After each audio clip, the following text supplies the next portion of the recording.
সূরাতুল ইখলাস এমন একটা সূরা, তিরমিজির বর্ণনায় আসছে, কেউ যদি এই সূরা প্রতিদিন ফরজ নামাজের পরে তিনবার তেলাওয়াত করে, আল্লাহর নবী বলেন তার ইন্তেকালের সাথে সাথে আল্লাহ তাআলা তাকে বিনা হিসাবে জান্নাত দিয়ে দিবে। কেউ যদি এই সূরা প্রতিদিন 50 বার তেলাওয়াত করে, আল্লাহর নবী বলেন তার ইন্তেকালের পরে তার জানাজায় 70,000 ফেরেশতা এসে শামিল হবে। আল্লাহু আকবার। আল্লাহর নবী যখন মক্কা থেকে মদিনায় আসলেন, নিজের হাত দিয়ে একটা মসজিদ নির্মাণ করলেন। এই মসজিদের নাম হলো মসজিদে কুবা। এই কুবার কিছু মুসল্লিরা আল্লাহর নবীর কাছে গেলেন, আল্লাহ রাসূলের কাছে যেয়ে বললেন, গো আল্লাহর নবী, আপনি তো কুবা থেকে চলে এসেছেন, বেশ কিছুদিন হলো, এখন আমাদেরকে কুবার মসজিদের জন্য ভালো একজন ইমাম দেন। কি দেন? আমাদেরকে ভালো একজন ইমাম দেন। আল্লাহ নবী, বিশ্ব নবী রাহমাতুল লিল আলামিন সাহাবী আব্দুল্লাহ ইবনে মাসউদকে ডাক দিলেন। ডাক দিয়া বললেন, হে আব্দুল্লাহ ইবনে মাসউদ, তুমি আজ থেকে মসজিদে কুবার ইমামতির দায়িত্ব পালন করবা। সুবহানাল্লাহ বলেন। স্বয়ং আল্লাহর নবী এবার নিজেই ইমাম নিযুক্ত করতেছেন। ফকিহুল মুহাদ্দিসিন সাহাবী আব্দুল্লাহ ইবনে মাসউদ রাদিয়াল্লাহু তাআলা আনহুকে মসজিদে কুবার মুসল্লিরা ইমাম সাহেবকে নিয়ে চলে গেলেন মসজিদে। এবার সাহাবী আব্দুল্লাহ ইবনে মাসউদ সুন্দর করে নামাজ পড়ান, বয়ান করেন, মানুষদেরকে দ্বীনের তালিম দেন। মুসল্লিরা তার উপরে অনেক খুশি। ভালো একজন ইমাম পেয়েছি আমরা, যোগ্য একজন ইমাম পেয়েছি আমরা। আব্দুল্লাহ ইবনে মাসউদ লম্বা লম্বা কেরাত দিয়া, লম্বা লম্বা সূরা দিয়া ইশারের নামাজ পড়ান, ফজরের নামাজ পড়ান। কিন্তু প্রতিদিন আব্দুল্লাহ ইবনে মাসউদ ফজরের নামাজের শেষ রাকাতে প্রায় মাঝে মাঝে সূরাতুল ইখলাস তেলাওয়াত করে। কোন সূরা? প্রায় মাঝে মাঝে ম্যাক্সিমাম দিন সূরাতুল ইখলাস তেলাওয়াত করে। সূরাতুল ইখলাস এমন একটি সূরা, সাহাবী আবু সাঈদ আল খুদরি রাদিয়াল্লাহু তাআলা আনহু থেকে হাদিসটি বর্ণিত, তিরমিজির বর্ণনায় আসছে, আল্লাহর নবী বলেন, কেউ যদি সূরাতুল ইখলাস 3 বার তেলাওয়াত করে, আল্লাহ তাআলা তার আমলনামায় পূর্ণ 1 খতম কোরআনুল কারীমের সওয়াব দান করে। এত মর্যাদার সূরা হলো সূরাতুল ইখলাস। সুবহানাল্লাহ বলেন। সাহাবী আব্দুল্লাহ ইবনে মাসউদ রাদিয়াল্লাহু তাআলা আনহু প্রতিদিন ইশারের নামাজের, ফজরের নামাজের শেষ রাকাতে সূরাতুল ইখলাস তেলাওয়াত করে। মুসল্লিরা একজন আর একজনকে বলে, বুঝলাম না, ইমাম সাহেব তো অনেক ভালো, ইমাম সাহেব তো কোরআনে হাফেজ, ইমাম সাহেব তো অনেক যোগ্য, কিন্তু তিনি প্রতিদিন ফজরের নামাজের শেষ রাকাতে সূরাতুল ইখলাস এই সূরাটা কেন তেলাওয়াত করে? কোরআনে কি আর অন্য সূরা নাই? মুসল্লিরা বসে একজন আর একজনের সাথে প্রশ্ন করে। কিছু মুসল্লি বলে, চলো ইমাম সাহেবকে ধরি, যে জিজ্ঞেস করে, হুজুর কারণ কি আপনি এই সূরাটা কেন বারবার তেলাওয়াত করেন? কোরআনে কি আর সূরা নাই? আবার কিছু মুসল্লি বাধা দেয়, বলে না না, ইমাম সাহেবকে জিজ্ঞেস করো না, তাইলে কিন্তু চাকরি ছেড়ে চলে যাবে, চাকরি ছেড়ে চলে যাবে। যোগ্য ইমাম পাইছি, ইমাম সাহেবকে কিছু বলা যাবে না। কিন্তু ইমাম সাহেব তো প্রতিদিন ফজরের নামাজের শেষ রাকাতে সূরা ইখলাস প্রতিদিনই তেলাওয়াত করে। মুসল্লিদের কথা হলো ঘুরিয়ে ফিরিয়ে অন্য সূরা পড়ুক, মাঝে মাঝে পড়ুক, কিন্তু না না না, ইমাম সাহেব প্রতিদিন সূরাতুল ইখলাস তেলাওয়াত করে। মুসল্লিদের মধ্যে একটা কানা ঘোষা শুরু হয়ে গেছে। এটা আমাদেরকে ইমাম সাহেবকে বলতেই হবে, কেন তিনি এই সূরা প্রতিদিন তেলাওয়াত করে। কিছু মুসল্লি বলল, না না না, আমরা সরাসরি ইমাম সাহেবকে ধরব না, আমরা মসজিদ কমিটির যিনি মুরব্বী আছে, মুতাওয়াল্লি আছে, আমরা তার কাছে যাই, নালিশ করি। এবার মুসল্লিরা যায়া মসজিদে কুবার মুতাওয়াল্লিকে নালিশ করলেন আর বললেন, শোনেন, আমাদের ইমাম তো অনেক যোগ্য, কিন্তু ইমাম তো প্রতিদিন ফজরের নামাজের শেষ রাকাতে সূরা ইখলাস তেলাওয়াত করে। আমরা চাই ইমাম সাহেব অন্য সূরা তেলাওয়াত করুক। এবার মসজিদের মুতাওয়াল্লি বলে, আজকে যদি ইমাম সাহেব ফজরের নামাজের শেষ রাকাতে সূরা ইখলাস তেলাওয়াত করে, তাহলে আমরা সরাসরি ইমাম সাহেবকে বলবো যে হুজুর আপনি এই সূরা কেন পড়েন? আরেকজন মুসল্লি উঠা বলে, না না না, ইমাম সাহেবকে বললে ইমাম সাহেব রাগ করবে, ইমাম সাহেব কষ্ট পাবে, ইমামতি ছেড়ে চলে যাবে। তাহলে আমরা একটা কাজ করি, যিনি ইমামের ইমাম আমরা তার কাছে যাই নালিশ করি। তিনি কে? বিশ্বনবী রাহমাতুল লিল, সুবহানাল্লাহ বলে। মসজিদ কমিটির মুতাল্লি বলে, ঠিক আছে তাহলে আমরা আল্লাহর নবীর দরবারে যাব আগামীকাল। দেখো আগামীকাল হুজুর কোন সূরা পড়ে। আজকে তো মুসল্লিরা একেবারে সবাই আগে আগে মসজিদে চলে আসছে, দেখবো আজকে ইমাম সাহেব কোন সূরা পড়ে। কোন সূরা? আমরা হইলিতে যায়া পিছন থেকে হুজুরে ধরতাম, মিয়া পাইছেন কি, বেতন দিয়ে আপনারা রাখছি, এক সূরা বারবার কেন পড়েন? আমাদের সমাজে কিছু মুসল্লি আছে ইমাম সাহেবের পিছনে নামাজ পড়ে আবার ইমামের বদনাম করে। এগুলো হলো মুনাফিক। এগুলা কি? মুনাফিক। যে ইমামের পিছনে তুমি নামাজ পড়লা আবার সেই ইমামের গীবাত গাও। আরে ইমামের দুই একটা দোষ ত্রুটি থাকতে পারে, ইমাম তো আর ফেরেশতা না, নবীও না, সে তো তোমার মতোই মানুষ। তোমার পিছনে যদি 10টা শয়তান লাগা থাকে, ইমামের পিছনে আরো বেশি লাগা থাকে। তারপরে তো বেড়ায় সবকিছু বাদ দিয়া দিনের পথে চলতে আছে। আর বর্তমানে বাংলাদেশের ইমাম সাহেব যে বেতন দেয়, এই বেতন দিয়ে এখন আর সংসার চলে না। চলে? উত্তরবঙ্গে গেছে ওয়াজ করতে আরো 6-7 বছর আগে। মাওলানা মাহফুজুল হক সাহেব, জামিয়া রহমানিয়া, মঞ্জুরুল ইসলাম আফেন্দি, অনেক বড় আলেম তারা। তো এক ইমাম সাহেব ডাক দিয়েছে, হুজুর এদিকে আহেন। কি করেন? কে ইমামতি। কে বেতন পান কত? কে হুজুর বেতন পাই 2200 টাকা। কত? কে হুজুর 2200 বেতন পাই, 6 মাস বাকি। যেই মসজিদের লোকেরা 2200টা ইমামরে বেতন দেয়, ইমাম সাহেবের তো উচিত ওই সভাপতির বাড়িতে যাইতে চুরি করা।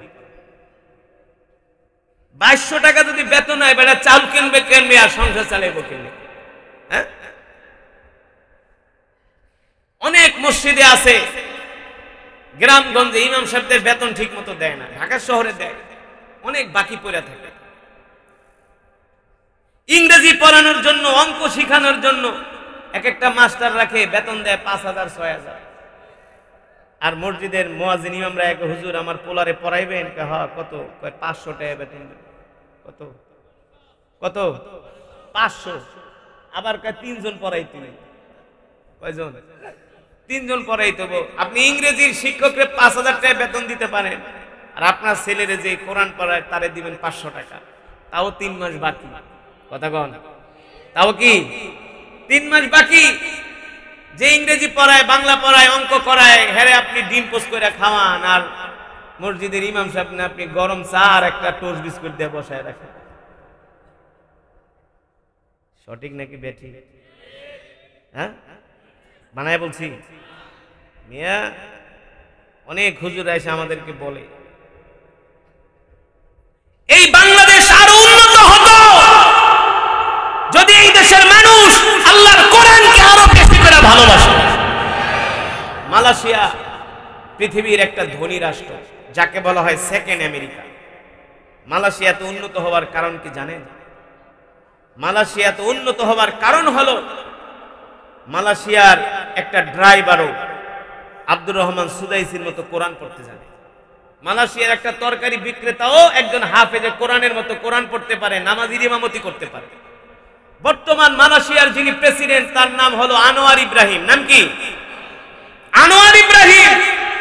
তিনি একজন কোরআনে হাফেজ।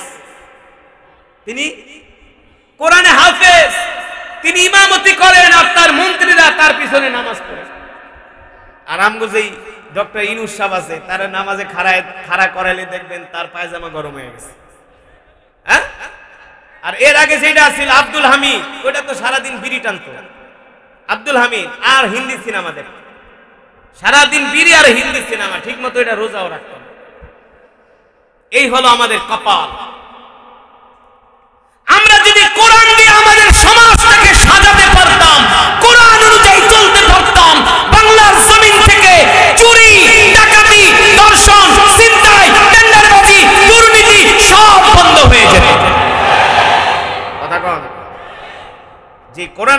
আপনাদের সামনে পড়লাম, এই কোরআন তো শুধু মূলত তেলাওয়াত শোনার জন্য নাজিল হয় না। এই কোরআন শুধু তাবিজ লেখার জন্য নাজিল হয় না। তাবিজ, এখন তো আমরা কোরআন দিয়া তাবিজ দিই, কি করি? কোরআন দিয়া পানি পড়া দেই, ঝাড়ফুঁক দেই। বাপ মরে গেলে 40 দিন পরে 40 জন ইমাম দাওয়াত দিয়া 10টা গরু জবাই করাই, আমরা এলাকার সব মানুষকে খিচুড়ি খাওয়াই। আসলে এই কারণে কোরআন নাজিল হয় নাই। আল্লাহর কসম করে বলি, কোরআন নাজিল হয়েছে।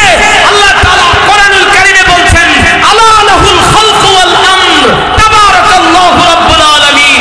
নবী আপনি বলে দেন, আসমান যার আইন চলবে তা, সৃষ্টি যার বিধান চলবে তা।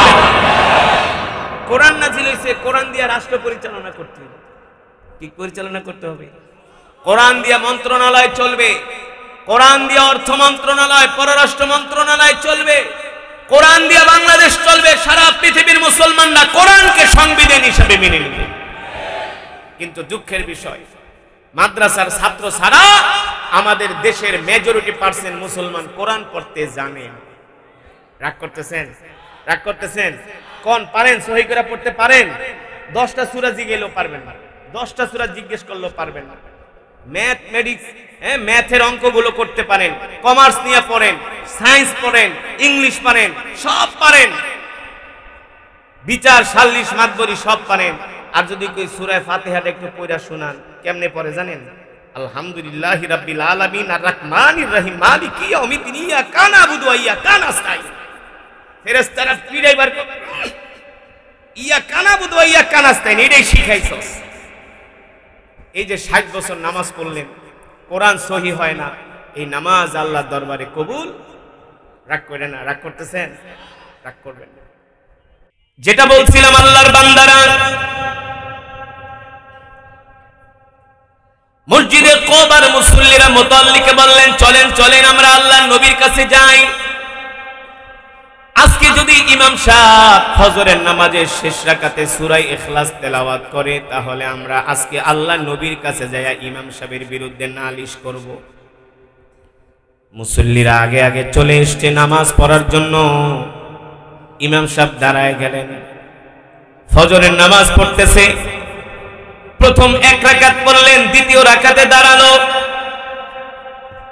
ইমাম সাহেব পড়তেছে, আলহামদুলিল্লাহি রাব্বিল আলামিন আর রহমানির রহিম মালিকি ইয়াউমিদ্দিন ইয়াকা না'বুদু ওয়া ইয়াকা নাস্তাঈন ইহদিনাস সিরাতাল মুস্তাকিম সিরাতাল লাযীনা আন'আমতা আলাইহিম গায়রিল মাগদুবি আলাইহিম ওয়ালাদ-দাল্লিন।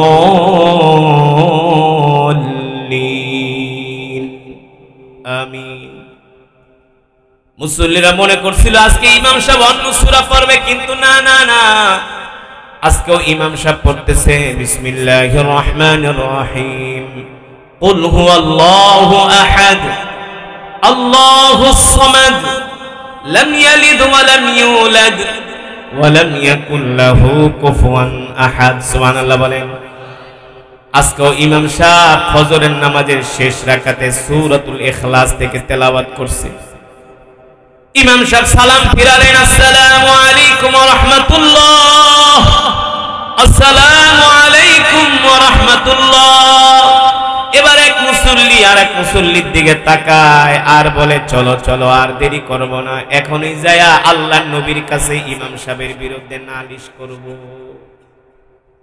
মসজিদে কুবার মুসল্লিরা ফজরের নামাজ পড়া তারা রওনা হয়ে গেলেন মসজিদে নববীতে।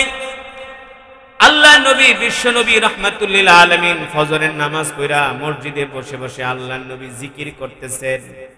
আর দেখেন মসজিদে কুবার একদল মুসল্লি মসজিদে নববীতে হাজির হয়ে গেছে। আল্লাহ নবী তাদেরকে দেখা মুস্কি মুস্কি হাসতেছেন। আল্লাহ রাসূলের হাসার কারণ হলো গতকাল রাত্রেই আল্লাহ তাআলা জিবরাইলকে পাঠাইছে আল্লাহর নবীর কাছে। আর আস্তে কোন সুবহানাল্লাহ। কে পাঠিয়েছেন? আল্লাহ তাআলা জিবরাইলকে পাঠিয়েছেন।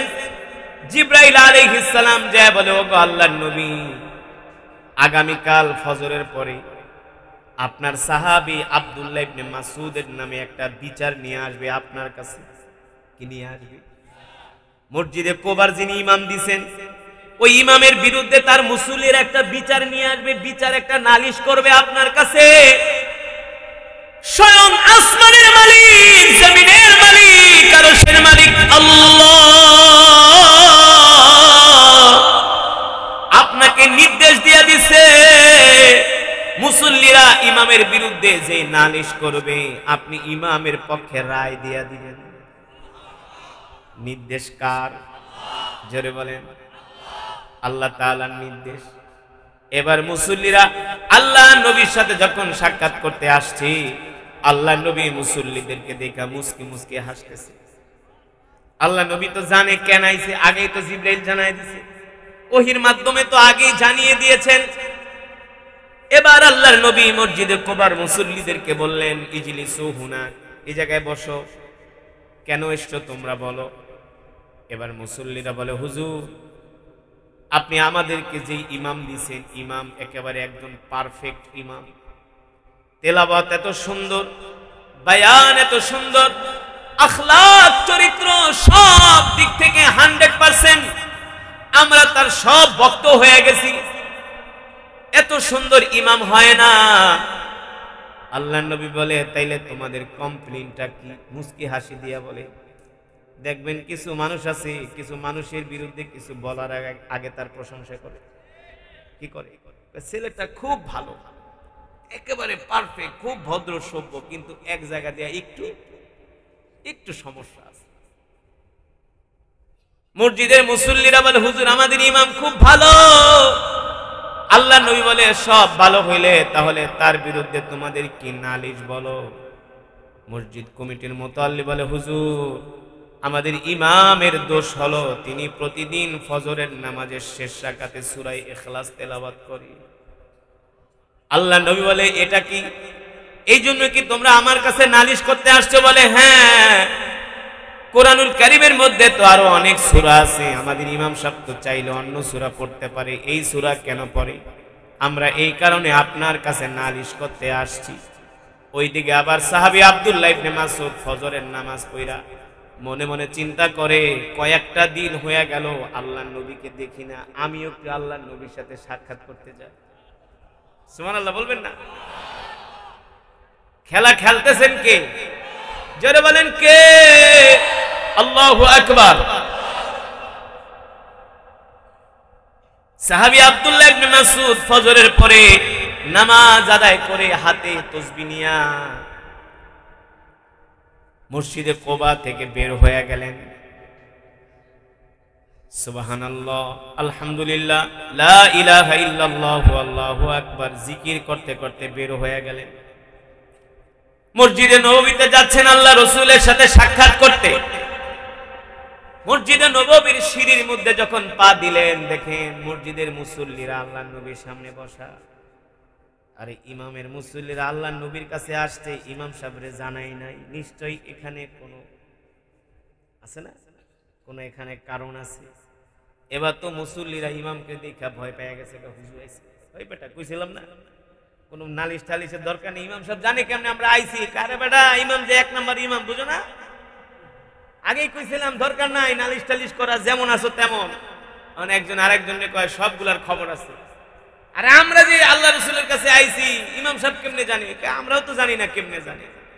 কিন্তু খেলা খেলছেন কে? আল্লাহু আকবার। জোরে বলেন আল্লাহু আকবার। এবার তো মুসল্লিদের চেহারা ফ্যাকাশে হয়ে গেছে। আল্লাহর নবী সাহাবী আব্দুল্লাহ ইবনে মাসউদকে দেখা ডাক দিলেন, তাআলা আব্দুল্লাহ ইবনে মাসউদ, আসো আসো, ইজলিস হুনাক, এই জায়গায় বসো। এবার আব্দুল্লাহ ইবনে মাসউদ রাদিয়াল্লাহু তাআলা আনহু আল্লাহর নবীর সামনে বসলেন। প্রিয় নবীজি রাহমাতুল লিল আলামিন বললেন, এ সাহাবী আব্দুল্লাহ ইবনে মাসউদ, তোমার মুসল্লিরা আমার কাছে আসছে, তোমার নামে আমার কাছে তারা একটা নালিশ করছে। কি করছে? এই কথা শোনার পরে সাহাবী আব্দুল্লাহ ইবনে মাসউদের চোখ দিয়ে ঝরঝর করে পানি পড়তেছে। সাহাবীর কান্না করার কারণ হলো, স্বয়ং আল্লাহর নবী আমাকে ইমাম হিসাবে নিযুক্ত করছি, নাকি আমার থেকে কোনো বড় ধরনের ভুল হয়ে গেছে? এই কারণে আমার মুসল্লিরা এসে আমার নামে কমপ্লেইন করছে, নালিশ করছে। এই কথা শোনার পরে সাহাবী আব্দুল্লাহ ইবনে মাসউদ কান্না করতেছে। আল্লাহর নবী বলে, কান্না করো কেন? লিমা তাবিকি, তুমি কান্না করো কেন? সাহাবী আব্দুল্লাহ ইবনে মাসউদ বলে, গো আল্লাহর নবী, জানি না আমার মুসল্লিরা আমার নামে আপনার কাছে কি নালিশ করছে। আল্লাহর নবী সাহাবীকে কাছে নিয়ে আদর করে বলে, শোনো, তোমার মুসল্লিরা আমার নামে নালিশ করছে তুমি নাকি প্রতিদিন ফজরের নামাজের শেষ রাকাতে সূরা ইখলাস তেলাওয়াত করো। সাহাবী বলে, গো আল্লাহর নবী, ঠিকই বলছে, আমি প্রতিদিন ফজরের নামাজের শেষ রাকাতে সূরা ইখলাস তেলাওয়াত করি। আল্লাহর নবী ডাক দিয়া বলে, সাহাবী রে, সাহাবী, কোরআনুল কারীমের মধ্যে এত সূরা থাকে, এই সূরা তুমি কেন প্রতিদিন ফজরের নামাজের শেষ রাকাতে তেলাওয়াত করো?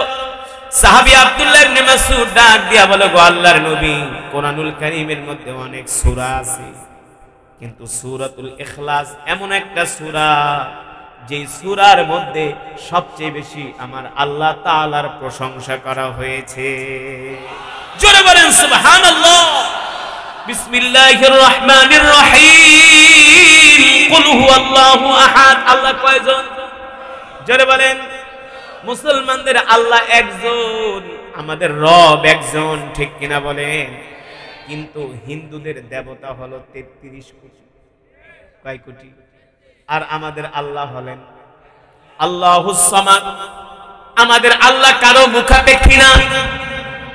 এই যে আজকে ভূমিকম্প হইল, আল্লাহ যদি মনে করেন 1 কোটি 2 কোটি 3 কোটি কিংবা 3 জনই যদি আল্লাহ থাকতো, 3 জনই যদি এই পৃথিবীর মালিক থাকতো, এই পৃথিবীর সৃষ্টিকারী থাকতো, তাহলে একজন কইতো ভূমিকম্প দে, আর একজন কইতো ভূমিকম্প দিস না, দুইজনে মারামারি লেগে যেত। হ্যাঁ, কইতো এই এলাকায় একটা মাহফিল হইব, ভূমিকম্প দিস, আরেকজন কবে না দে, আরেকজন কবে ওই জায়গায় একটা বিয়ের অনুষ্ঠান আছে, দিস না, গরিব মানুষ, কবে না দে, মারামারি লেগে যেত, ঠিক কিনা বলেন? আল্লাহ তাআলা বলে, আমি রব একা, আমার কোনো শরীক নাই, লা শারীকা লা, ঠিক কিনা বলেন? আমি আল্লাহ যা ইচ্ছা করি তাই করি, আমি আল্লাহ যা চাই তাই করি। ইন্নামা আমরুহু ইদা আরাদা শাইআন আইয়াকুলা লাহু কুন ফায়াকুন, ঠিক কিনা বলেন? আল্লাহ তাআলা বলে, আমি যা ইচ্ছা করি, যা চাই তাই করি। আমি আল্লাহ কারো কাছে মুখাপেক্ষী না, আমি আল্লাহ কারো কাছে জবাবদিহি করি না, ঠিক কিনা বলে? কেউ আমার সমকক্ষ নয়। আল্লাহুস সামাদ, আমার রব কারো কাছে ঠেকানা। লাম ইয়ালিদ ওয়া লাম ইউলাদ ওয়া লাম ইয়াকুল লাহু কুফুয়ান আহাদ। আল্লাহ কাউকে জন্ম দেন নাই এবং কারো থেকে তিনি জন্ম নেন নাই। সুবহানাল্লাহ বলেন। সাহাবী আব্দুল্লাহ ইবনে মাসউদ বলেন, ওগো আল্লাহ, ওগো আল্লাহর নবী, কোরআনুল কারীমের মধ্যে 114টা সূরা আছে, কিন্তু সূরাতুল ইখলাস এমন একটা সূরা যে সূরার মধ্যে আল্লাহ তাআলার সবচেয়ে বেশি গুণ বর্ণনা করা হয়েছে। এই কারণে আমি আব্দুল্লাহ ইবনে মাসউদ এই সূরাটাকে বেশি ভালোবাসি। সুবহানাল্লাহ। এই সূরাটাকে আমি এই কারণে সবচেয়ে বেশি, কারণ আমি মনে করি যদি আমি আজকে মারা যাই ফজরের পরে, তাহলে জীবনে আর কোনোদিন এই সূরাটা পড়তে পারবো না। এই মহব্বতে আমি এই সূরাটা তেলাওয়াত করি। আল্লাহ রাসূল মুস্কি হাসি দিয়া বলে, সাহাবী রে, তুমি যে সূরাতুল ইখলাস তেলাওয়াত করো, এই কারণে শুধু তুমি খুশি না, গতকাল রাতে আল্লাহ জিবরাইলকে আমার কাছে পাঠায় দিয়েছে, আর জিবরাইল আইসা বইলা গেছে, ওগো আল্লাহর নবী, প্রতিদিন যে ফজরের নামাজের শেষ রাকাতে আব্দুল্লাহ ইবনে মাসউদ সূরাতুল ইখলাস তেলাওয়াত করে, বেশি বেশি এই সূরাটা তেলাওয়াত করে, এই কারণে শুধু আব্দুল্লাহ ইবনে মাসউদ খুশি না, স্বয়ং আসমানের মালিক, জমিনের মালিক, আরশের মালিক আল্লাহ তার উপর খুশি হয়ে গেছে। স্বয়ং আল্লাহ খুশি হয়েছে তার উপর। আল্লাহর নবী বলে, শুধু আল্লাহ তাআলাই খুশি না, আমিও তোমার উপর খুশি। আল্লাহর নবী বলে, শুধু আমি খুশি না, ফেরেশতারাও তোমার উপর খুশি। জোরে বলেন সুবহানাল্লাহ। এই সূরাতুল ইখলাস এমন একটা সূরা, তিরমিজির বর্ণনায় আসছে, কেউ যদি এই সূরা প্রতিদিন ফরজ নামাজের পরে তিনবার তেলাওয়াত করে, আল্লাহ নবী বলেন তার ইন্তেকালের সাথে সাথে আল্লাহ তাআলা তাকে বিনা হিসাবে জান্নাত দিয়ে দিবে। কেউ যদি এই সূরা প্রতিদিন 50 বার তেলাওয়াত করে, আল্লাহ নবী বলেন তার ইন্তেকালের পরে তার জানাজায় 70,000 ফেরেশতা এসে শামিল হবে। আল্লাহু আকবার। সূরাতুল ইখলাস এমন একটা সূরা, কেউ যদি এই সূরা 1000 বার তেলাওয়াত করে, কয় হাজার বার, আল্লাহ তাআলা তার জন্য রিজিকের 300টা দরজা খুলে দেয়। কয়শটা দরজা? যদি বিশ্বাস না হয় আগামীকাল থেকে এই সূরার আমল করতে থাকেন। আপনার যদি চাকরি না হয় আল্লাহ চাকরির ব্যবস্থা করে দিবে। আমি আরেকটা মসজিদে জুমা পড়াই, গাজীপুর মাওনা হাজী আব্দুল সাত্তার জামে মসজিদ, বাংলাদেশের নামকরা মসজিদ। 2 জুমা পড়াই। ওই মসজিদে একটা যুবক আইসা শুধু বলে, হুজুর আমার চাকরি হয় না, আমাকে একটু দোয়া করেন। আমি বলি, শোনো, আমি তোমার একটা আমল দিতে পারবো, তুমি পারবা করতে? হুজুর আমি করব। আমি বললাম, তুমি সূরাতুল ইখলাস 1000 বার তেলাওয়াত করো, 40 দিনে আমলটা করো, দেখো। 40 দিন লাগে নাই, 2-3 সপ্তাহ আমল করার পর হুজুর আমার বাংলাদেশের একটা নাম করা একটা ওষুধ কোম্পানিতে আমার চাকরি আছে, আমার ফার্স্ট স্টার্টিং স্যালারি হচ্ছে 40,000 টাকা। 40,000 টাকা। সিলেটে গেছি, এক পোলা আইসা কয়, হুজুর আমার একটা আমল শিখিয়ে দেন, আমি লন্ডন যাব, আমার ভিসা হয় না। বা খালি সাহেব একটা আমল শিখায় দেখ করে, বা লন্ডন যাম কিন্তু আমি ভিসা পাসপোর্ট পাই না, আমারে ভিসা দেয় না, শুধু রিজেক্ট করে বারবার। সিলেটটা ভাষা করতেছি। আমি বলি, আমি তোমাকে একটা আমল দিব, পারবা? খিতা আমল দিবা রে বা, চিন্তা করিও না। আমি বলি, শোনো, তুমি 1000 বার সূরা ইখলাস পড়বা প্রতিদিন, 40 দিন পড়ো। 41 না হইলে 240, 240 না হইলে 340, তুমি পড়তে দেখো তোমার ভিসা হবেই হবে। তো সে কি করছে, তসবিহ কিনে এই সূরার আমল করতে শুরু করছে। তা আমি গেলাম পরের বছর ওয়াজে, আইসা কয়, খিতা খাজি সাহেব কি আমল শিখাই দিলা রে বা, কোনো লাভ তো হলো না। আমি বলি, তুমি কি আমল করছো? কয়, করছি। মানে তুমি খিতা খাও না খাও, সারা রাত না ঘুমায় শুধু সূরা ইখলাসই পড়ছি, কিন্তু আমি তো ভিসা পাই নাই। আমি বলছি, সত্যি পড়ছো? হ্যাঁ। বিশ্বাস করো না, 1000-এর তসবিহ কিনছি। আমি নামাজ পড়ছো? পাশের কাজিন কে, হুজুর এক ওয়াক্ত নামাজও পড়ে না। আমার দেশের মানুষের স্বভাব হইলো সব করতে রাজি আছে, মাগার নামাজ পড়তে রাজি। হ্যাঁ, আর এখন তো শীতের দিন আইছে, এখন তো নামাজ পড়া মানে কি এত সোজা না। এই শীতের দিনে ঠান্ডা পানি দিয়ে উজু করে নামাজ পড়া এত সোজা না, সোজা না। এই ফজরের সময় আইলে শয়তান এসে হাত পা টিপে, দোস্ত ঘুমা ঘুমা, আরাম করে টিপবো, কি মজা, কি শান্তি, মনে হয় মেসেজ করে দিতেছে অলিভ অয়েল তেল দিয়া। শয়তান জানে কোন রগে চাপ দিলে, কোন জায়গায় টিপ দিলে ঘুম ভালো হইবে। হ্যাঁ, দেখবেন সারা রাত মোবাইলে কথা কয়, গেম খেলে, সিনেমা দেখে, গল্প করে, আর ফজরের আজানের 10 মিনিট আগে একেবারে ঘুমায় লেড়ায় পেড়ায় পড়ে যায়, আছে না? সারা রাত সজাগ, আজানের 10 মিনিট আগে শেষ, কাইচিত হইয়া একেবারে পড়ে যায়, আর ঘুমে থাকতে পারে না। এটার কারণ কি জানেন? এটার কারণ কি? হাদিস শরীফে আসছে, শয়তান আইসা মানুষের মাসাজ করে, মাসাজ, শরীর টিপা দেয়, ঘাট টিপে, চুল টিপে, মাথা টিপে। শয়তান জানে কোন জায়গায় টিপ দিলে তার ঘুম ভালো হইবে, কারণ শয়তান তো আমাদের রগে রগে ঢুকতে পারে, জানেন না?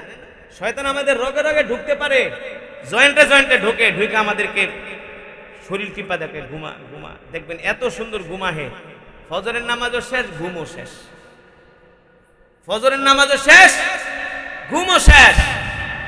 এই কারণে আল্লাহর বান্দারা, আমি আপনাদেরকে যে আমল শিখাই গেলাম, আপনাদের যত বিপদ আপদ, বালা মুসিবত, রোগ শোক, অভাব অনটন, সন্তান হয় না, চাকরি নাই, ব্যবসা নাই, যত বিপদে পড়েন 5টা ওয়াক্ত নামাজ জামাতের সাথে পড়েন, আর সূরাতুল ইখলাসের বেশি বেশি আমল করবেন, দেখবেন সমস্ত বালা মুসিবত দূর হয়ে যাবে। যদি না হয় 40 দিন, 41, 42, 43 আমল করেন, যদি না হয় তারপরে আমাকে বললেন, কিন্তু নামাজ পড়তে হবে। কি পড়তে হবে? কয় ওয়াক্ত? জোরে বলেন, কয় ওয়াক্ত? ফজরের নামাজ বাদ দিয়া, হ্যাঁ, ফজরের নামাজ সহ 5 ওয়াক্ত নামাজ জামাতের সাথে আদায় করবেন, সূরাতুল ইখলাস শরীফের আমল করবেন, মিসওয়াক করে নামাজ পড়বেন, ঢিলা কলব ব্যবহার করবেন। আর যাদের ছেলে সন্তান আছে, 5টা ছেলে সন্তান থাকলে আমি বলবো যদি অর্থবিত্ত ভালো থাকে 5টারে আলেম বানাইবেন, আর যদি না থাকে 2-1টারে জেনারেল শিক্ষায় শিক্ষিত করেন, আর 2-4টারে মাদ্রাসায় পড়ান। দেখবেন যারা জেনারেল শিক্ষায় শিক্ষিত হবে, আপনার ঘরে যদি জেনারেল শিক্ষিত ছেলেও থাকে, আলেমও থাকে, এই আলেমদের কারণে জেনারেলরা নামাজি হয়ে যাবে, দিনদার হয়ে যাবে, ঠিক কিনা বলেন, পরহেজগার হয়ে যাবে। এই কারণে আজকে যে মাদ্রাসার উদ্যোগে মাহফিল মারকাজুল উলুম, এই মাদ্রাসায় আপনারা আপনাদের সন্তানদেরকে ভর্তি করবেন। রাজি আছেন? 5 ওয়াক্ত নামাজ জামাতের সাথে আদায় করবেন। কয় ওয়াক্ত? আজকের মাহফিল থেকে ওয়াদা করেন নামাজ পড়বেন তো? হাত ওঠান, ডাক দেন ইয়া আল্লাহ, আরো জোরে বলেন ইয়া আল্লাহ। ওয়াদা করলাম আর কোনোদিন নামাজ ছেড়ে দিব না, নামাজ ছেড়ে দিব না। হাত নামান। কয় ওয়াক্ত? 5 ওয়াক্ত নামাজ পড়বেন ইনশা। আপনাদের হাতে ধরি, পায়ে পড়ি ভাই, 5টা ওয়াক্ত নামাজ পড়েন। দেখেন যেমনি ভূমিকম্প হইতাছে, আল্লাহ 1-2-3 বার আমাদেরকে সতর্ক করবে, একদিন কিন্তু আল্লাহ তাআলা রাগ করে ভূমিকম্প দিয়েই দিবে, তারপরে শেষ শেষ হয়ে যাবো, সব ধ্বংস হয়ে যাবো। এই কারণে এখনো সময় আছে, 5টা ওয়াক্ত নামাজ পড়বেন। মা বোনরা পর্দা করবেন, মা বোনরা পর্দা করবেন, আপনাদের চেহারা যাতে কোনো বেগানা পুরুষ না দেখে। আর যারা ভাইয়েরা আছেন, আপনারা আপনাদের ছেলে মেয়েদেরকে পর্দায় রাখবেন, স্ত্রীদেরকে পর্দায় রাখবেন, ইসলামী জীবন যাপন করবেন ইনশা। আর আপনারা যারা এক একটা ফ্যাক্টরিতে চাকরি করেন, আপনাদের টাকা হালাল হালাল। আপনারা বাইজিদ বোস্তামি হওয়া আপনাদের জন্য কোনো ব্যাপার না, হাসান বসরি হওয়া কোনো ব্যাপার না। এর কারণ হলো কি জানেন? ইবাদত কবুল হওয়ার জন্য প্রথম শর্ত হলো হালাল রিজিক। আপনারা 12 থেকে 14 ঘন্টা দাঁড়ায় দাঁড়ায় ডিউটি করেন, আপনাদের পয়সা হালাল হালাল, কোনো সন্দেহ নাই, কোনো সন্দেহ নাই। আপনারা জান্নাতি, আমি বলে গেলাম আপনারা জান্নাতি। কিন্তু 5টা ওয়াক্ত নামাজ, শুধু 5টা ওয়াক্ত নামাজ পড়েন। আপনার নফলও দরকার নেই, তাহাজ্জুদও দরকার নেই, শুধু 5টা ওয়াক্ত নামাজ জামাতের সাথে, তাকবীরুল্লাহর সাথে। যদি একেবারে জামাতে পড়তে না পারেন, ফ্যাক্টরিতে 2-4 জন মিলে জামাত পড়েন। যদি সময় না দেয়, তাও যদি না দেয়, তাও সময় করে নামাজটা আদায় করেন। আল্লাহ তো দেখছে, দেখবেন মৃত্যুর আগে নাকের ভিতরে জান্নাতের ঘেরান পাবেন, জান্নাত দেখে আপনার মৃত্যু হবে ইনশা। তাহলে নামাজ পড়বেন কয় ওয়াক্ত?